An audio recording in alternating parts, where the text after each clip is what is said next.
Boxing update tayo mga tol. Pacquiao pinatumba ang ka-sparring. Naoya Inoue muling lalaban. Malaking kaso ni Pacquiao at pag-amin nito. Yan ang ating pag-uusapan mga tol. Ngunit kung bago ka pa lang sa ating channel, mag-subscribe ka na at i-like na rin ang video. So tungkol nga mga tol, kasado na ang laban ng current undisputed super bantamweight world champion Naoya Inoue kontra sa unified WBA IBF Super Bantamweight World Champion Akhmad Aliyev. Ito ay gaganapin sa September 14 sa baluarte ni Inoue sa Japan. So tungkol nga mga tol, sa malaking kinaharap na kaso ni Pacquiao, matatandang magkakaroon sana na exhibition fight sa pagitan ni Pacquiao at McGregor.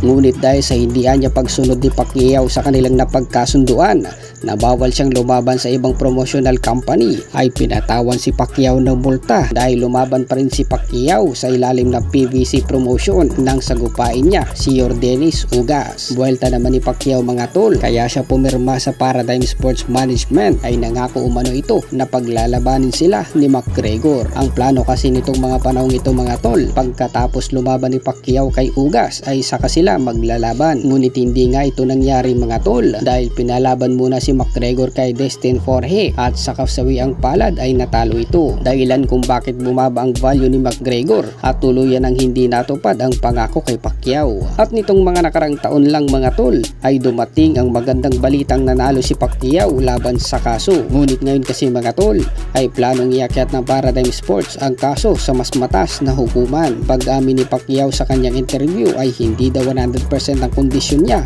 ng labanan si Ugas. Sa mga panahon kasing ito mga tol ay marami daw siyang iniisip at isa na dito ang kanyang naging kaso. At ayaw ng mga boxing fans na mangyari ulit ito. Maaari kasing madistract si Pacquiao at mawala ang focus sa nalalapit niyang laban. So tungkol nga mga tol sa lumabas na sparring ni Pacquiao na kung saan ay pinabagsak niya ang kanyang kalaban. Kinakala kasi ng mga boxing fans na ngayon ito. Pero ayon sa mga kilalang personalidad sa boxing, sa edad ni Pacquiao ay kaya pa rin niyang magpabagsak ng kalaban. Kailangan lang talaga ang 100% na kondisyon. Nangangamba din ang mga boxing fans na baka ma-overtraining na naman si Pacquiao sa lumabas na video ito. Sinabi ni Pacquiao na kaya pa rin niya ang 33 rounds sa laban.